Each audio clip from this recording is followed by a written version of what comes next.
नमस्ते भाई बंधु, वेलकम टू आर्यवर्त रिएक्ट्स। मैं गौरव आप सभी का स्वागत करता हूं फिर से एक नए रोस्टिंग वीडियो का। ये भी पाकिस्तान के ऊपर रोस्ट बनाया हुआ है। ट्विब्रो, आप अगर ये चैनल से फैमिलियर हैं तो आपको पता ही होगा कि ये उस तरह के कंटेंट देते हैं, तो इसीलिए इनके कंटेंट में मज़ा बहुत आता है। तो चलिए पहले इसे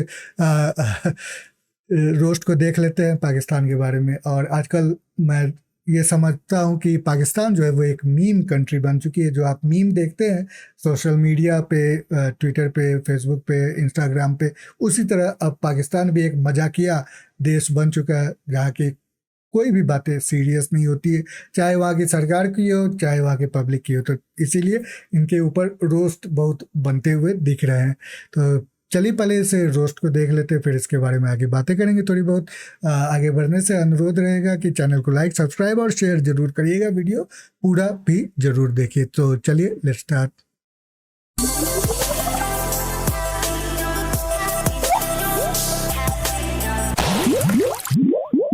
इसराइलियों, तुम्हारे पास पूरा वक्त है, जो भाग सकता है इसराइल छोड़ के भाग जाए। अब पॉलिसी ये है हमारी, तुम एक हमला करोगे, हम उसके जवाब में 10 करेंगे। और के हमला करेंगे कैसे?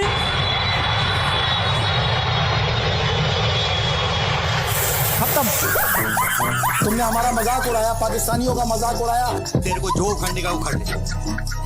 भाई लोग, ईरान ने इजराइल पर हमला क्या किया? और के साथ में आसमान में ही उड़ने लगे, बंदे ऐसे लंबी लंबी डींगे हाँकने लगे मानो इजराइल पर हमला ईरान ने नहीं पाकिस्तान ने किया हो। हमारी एटमी ताकत इन सारे मुल्कों पर, अमेरिका पे, इंडिया पे, सारे इसराइल पर इंशाल्लाह बारी होगी। हम गज़वा हिंद करेंगे, हम इसराइल के खिलाफ लड़ेंगे। ये इसराइली हैं, ये हम लोगों से डरते हैं। पर्सनालिटी के हिसाब से कुछ ज्यादा नहीं बोल रहा। साला जिन बंदों से युगांडा जैसा देश न डरे, उनसे इजराइल डरता है। अबे साले। और सबसे पहले पोर्गियो, तुम एक बात बताओ, जो कुछ किया ईरान ने किया, तुम क्यों अपने मुल्क की तारीफ में फंसे जा रहे हो? पाकिस्तान ने दुआएं की हैं, लोगों ने दुआएं की हैं, तो उनको तफीक मिली है ईरान को कि वो करे, वरना ईरान के पास इतनी हिम्मत कहाँ आती है। मतलब बंदों को खुद तो कुछ करना धरना नहीं, और हिम्मत करके ईरान ने कुछ किया तो बंदे उसका भी क्रेडिट खा गए। बड़े सियाने, बड़े सियाने। और भाई इन बंदों की बकचोदी, ईरान के इजराइल हमले से फलस्तीन का कुछ लेना देना भी नहीं था, फिर भी पोर्की थे कि आलम इस्लाम में से किसी ने तो मजलूम फलस्तीनियों का बदला ले लिया। A few moments later. ये गजा का बदला बिल्कुल नहीं है। 1 अप्रैल को आपको याद होगा कि इसराइल ने जो ईरानी सफारत खाने पर फजाई हमला किया था दमिश्क में, उसका बदला लिया है, गजा या फलस्तीन का बदला नहीं लिया।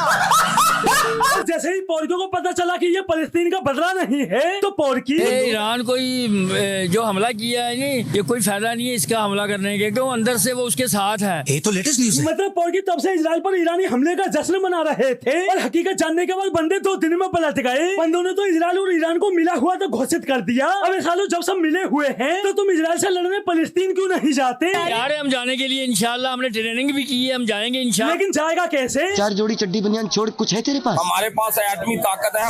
अब तो सच बोल दे बड़ी के। एटॉमिक बम जो है ना, वो हमारी ताकत है, और हम अब इस वक्त खुद एक एटॉमिक बम बन चुके हैं। जिस तरह की हमारी हालात हो चुकी है ना, हम कभी भी किसी जगह भी फट सकते हैं।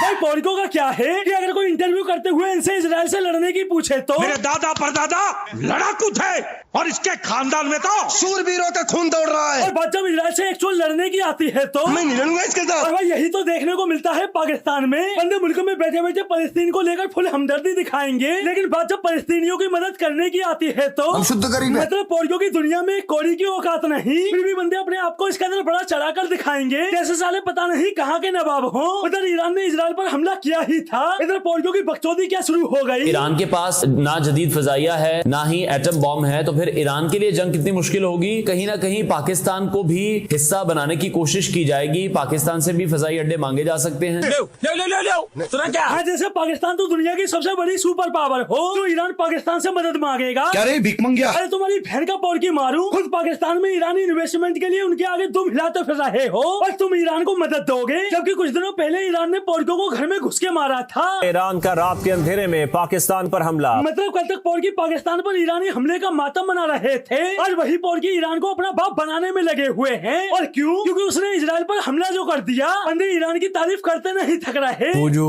डोम है उनका, वो एक टियर है उनके डिफेंस सिस्टम का। There are 5 tiers of Israeli defence system, जिसपे अमेरिका भी इतराता है, जिसके ऊपर खुद इजराइल बहुत इतराता था। यस। लेकिन उसको तो जमी बोस कर दिया ना उन्होंने। उनके दिफाई निजाम की तो कब्र खुद गई है। My God. अबे इजरायली डिफेंस सिस्टम का फैसला तू लोगों पे छोड़ दे, तू बस ये बता ये क्या है। Yes yes yes my God. तू समझा? अबे ये यहाँ न्यूज शो करने बैठी है, ये लौंडों को सेड्यूस करने जो ये सब आवाजें निकाल रही। Yes yes yes my God. ये सब क्यों हो रहा है? मतलब पोर्गो की बिरादरी के मुल्क ईरान ने इजराइल पर हमला क्या किया, पोर्ग की भावनाओं में ही बह गए। बंदों ने अमेरिका को धमकी देते हुए ये तक कह डाला, अमेरिका पाबंदी लगाए, तेरी औकात नहीं। तुम क्या हमारे को गैस पाइपलाइन से रोकोगे या मिसाइल बनाने से? पाकिस्तान गैस पाइपलाइन भी बिछाएगा, एटमी हथियार भी चलाएगा। अगर तुमने चलाए व्हाइट हाउस में घुस के मारेंगे तुम्हें।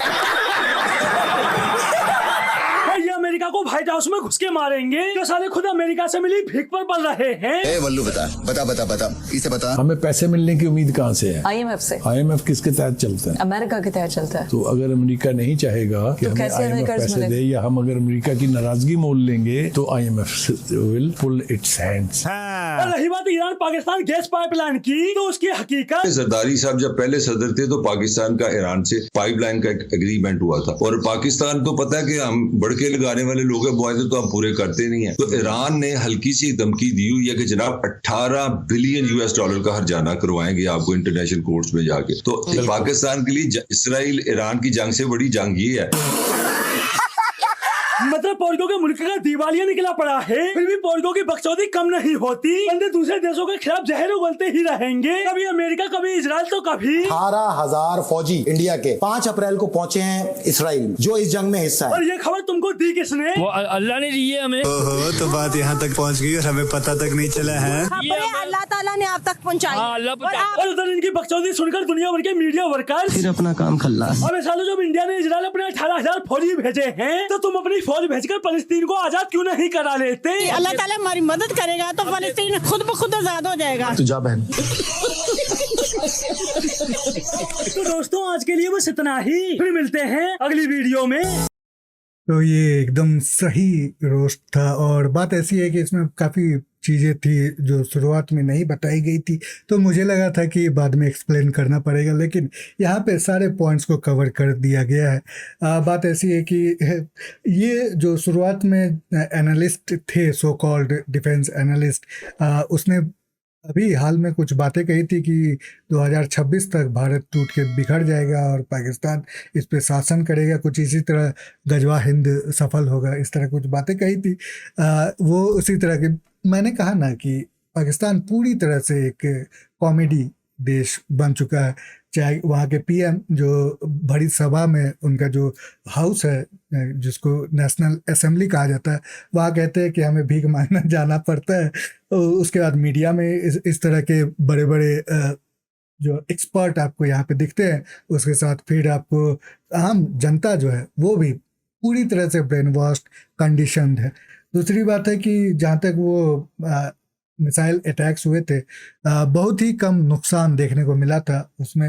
ज़्यादातर जो मिसाइल्स थे वो इजराइल की मिसाइल डिफेंस जो शील्ड है वो पूरी तरह से नष्ट कर दी गई थी, उनकी आयरन डोम जिसको कहा जाता है। और उसके बाद इस हमले को ज़्यादा एस्केलेट नहीं किया गया था, और इसमें भी बात कही गई थी कि वो जो हमला हुआ था वो पैलेस्टीन के लिए नहीं था, वो गाजा के लिए नहीं था, बल्कि इजराइल ने फिर से वहाँ के एक बहुत ही बड़े ईरान के बहुत ही बड़े एक जनरल को मार गिराया था, जो कि सीरिया में था।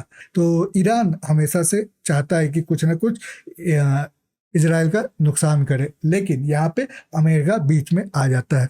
अब पाकिस्तान के पास कुछ नहीं है, बिल्कुल कुछ नहीं है। और अभी हाल में जैसे इसमें भी बताया गया था कि ईरान ने पाकिस्तान पे भी हमला किया था।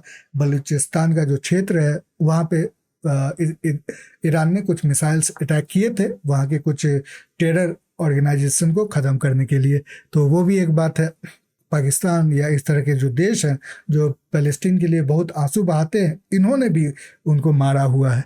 आप कुछ मेरे कमेंट में लोगों ने कहा था कि इस तरह से किसी का मजाक नहीं उड़ाना चाहिए। जब आपका देश ही मजाक बन चुका है तो उसका मजाक कैसे नहीं उड़ाए। तो इसीलिए ये रोस्ट देखने में बहुत आनंद आता है। आपकी खुद की ये रिस्पॉन्सिबिलिटी हमारी तो है नहीं कि हम पाकिस्तान को चलाएं या पाकिस्तान को अच्छी राह पे ले जाएं, वो हमारी रिस्पॉन्सिबिलिटी नहीं है। वो हमारा मजाक उड़ाते तो हम वाकई हम भी मजाक उड़ाएंगे। जब हम अगर स्थिति अच्छी हमारी है तो क्यों नहीं हम दूसरे का मजाक उड़ाए। तो ये बात मैं कहना चाहूँगा जिन्होंने भी मुझे ये सजेस्ट किया गया था। एनीवेज, आपको ये कैसा लगा ज़रूर अपने कमेंट्स मेरे कमेंट सेक्शन में लिख के बताएं, और साथ में पूरा वीडियो देखने के लिए बहुत बहुत धन्यवाद। अगले बार फिर मिलते हैं। आप फिर से लाइक, सब्सक्राइब, शेयर करते हुए जाइएगा। तब तक के लिए बाय बाय।